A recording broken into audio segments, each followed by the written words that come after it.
刚刚已经讲完那个课文第一段，对不对？那现在老师要回过头来让你看我们这一课，先看标题啊，先看标题。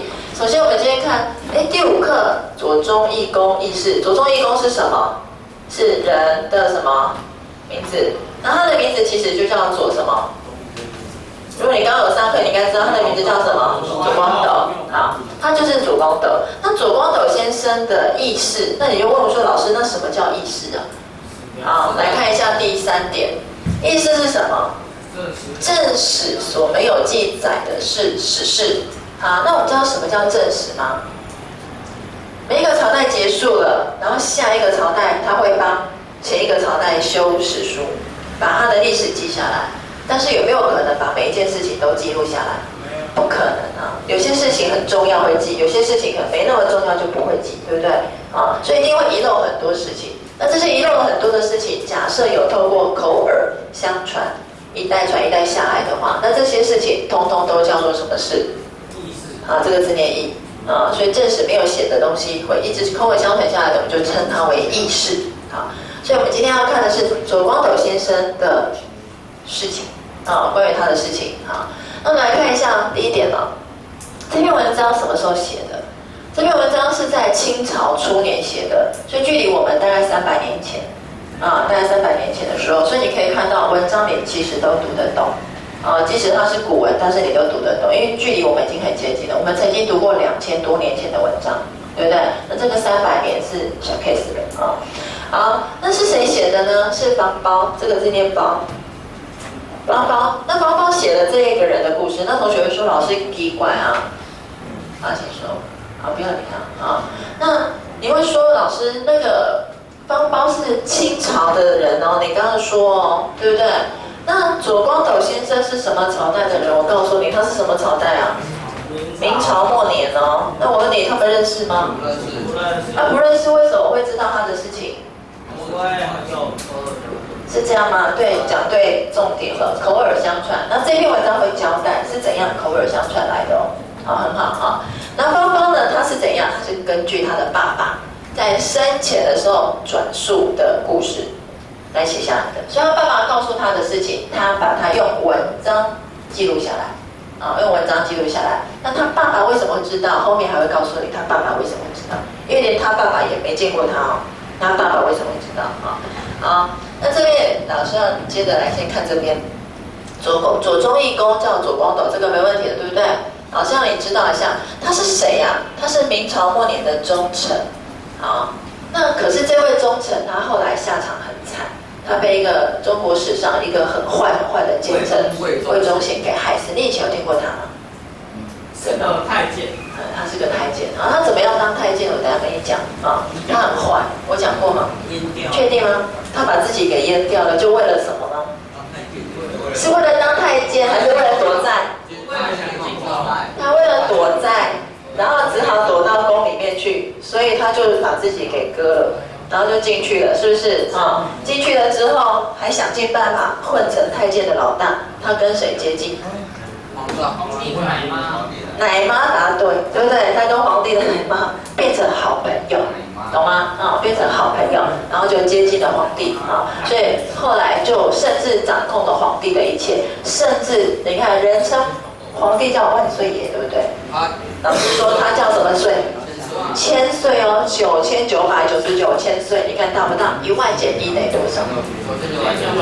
对，就是这样子哈，所以大家都怕他，都怕他，他是个坏蛋哈。好，那这边有提到说明朝末年相关的这些人物是谁？光宗皇帝是倒数第3个皇帝，光宗死掉换熹宗，熹宗死掉，最后熹宗后来不是死掉，熹宗后来被换掉了，换掉之后最后一个叫南明福王，你可以在课本里面找到这个皇帝。南明福王就是末代皇帝了，明朝的末代皇帝了啊。光宗死的时候，老师有跟你提过吗？他托了2个人来辅佐熹宗，一个叫杨涟，一个叫什么？左光斗。可这2个人却眼看着熹宗皇帝怎么样？沉迷在木工，然后呢，把整个朝中的政事都荒废着，然后就让魏忠贤在批奏章，就让魏忠贤在决定一切，就让魏忠贤这个只手遮天的所以很多的忠良都是因此而被魏忠贤给怎样害了。你要么跟我同路，你不跟我同路，那就是敌人哦，对不对？所以朝中就分两种人哦，一种人就是因为怕他，所以跟他靠在一起；一种人是怎样，就跟他对抗，对不对？就跟他对抗，那对抗的下场就是只有一个字啊，就死啊。所以老师有没有跟你们提过说，最后的魏忠贤怎么样？他最后是怎么样？他的下场是怎么样？自杀，然后被逼死。对，他最后是自杀了，因为当最后整个反过来的时候，所有的大家的众怒，对不对？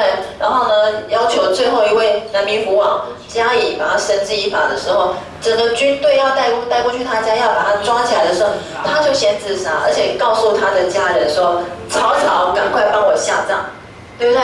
结果呢，大家一到他家的时候，看不见魏忠贤了，因为他说已经被埋葬了。不信啊，怎么办？挖呀，挖什么？就挖坟墓啊，挖坟墓出来，哎，果真是他。不甘愿呢，就怎样？鞭尸，对，鞭尸哈。所以他的下场是这样子啊，就是这样子，真是太坏了啊。好，那这边老师要来给你看一下，就是说左光斗先生他是被谁害的？这边整理一下，魏忠贤。好。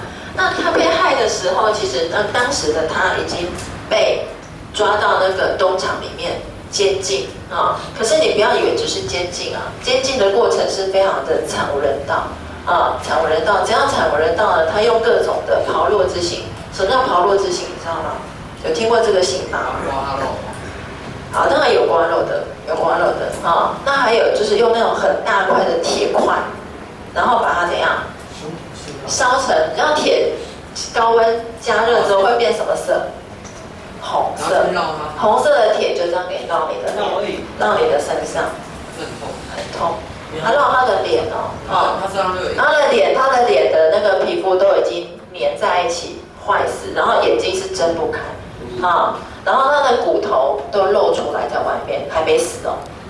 还没死哦，这个时候是还没死，所以什么时候呢？当史可法进到监狱里面去看他的老师最后一面的时候，他老师已经是被折磨成这样的一个不成人形的样子，好可怜哦。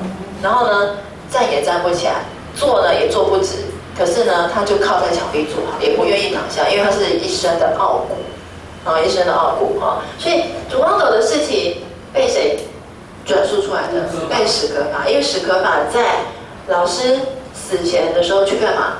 去探监。但是他是光明正大进去，还是偷偷摸摸进去？你觉得他可以光明正大进去吗？他不行。如果他光明正大进去，那下一个就是他，懂吗？下一个就是他。所以他怎样？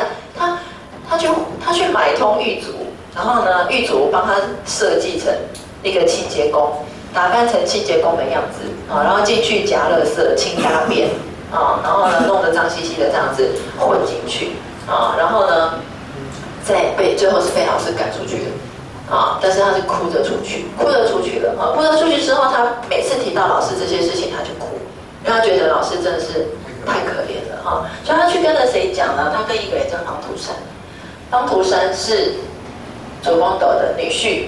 然后他们也都是认识的啊。那方图山后来又把这件事情告诉了谁？方包的爸爸。方包的爸爸再把这件事情告诉了谁？方包最后就把它怎样写下来。所以我们今天在300年后的我们有看到这么样的一篇文章，这样的一个故事，就是因为他写下来了啊。所以这个就是在桐城派里面一个很重要的要件。来，现在同学看一下这边。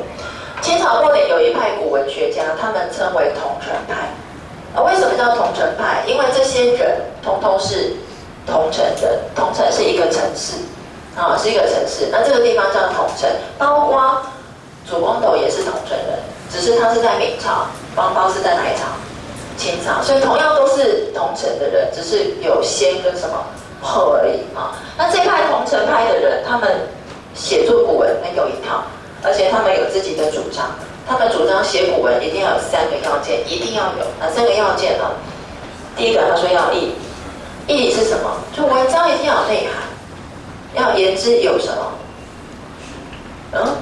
言之有物，言之有物。你东西要有内涵，你不能讲很空洞的东西，你要有内涵啊。再来词章就是要写作的方法，要言之有理，要讲的序，6个方法没了吗？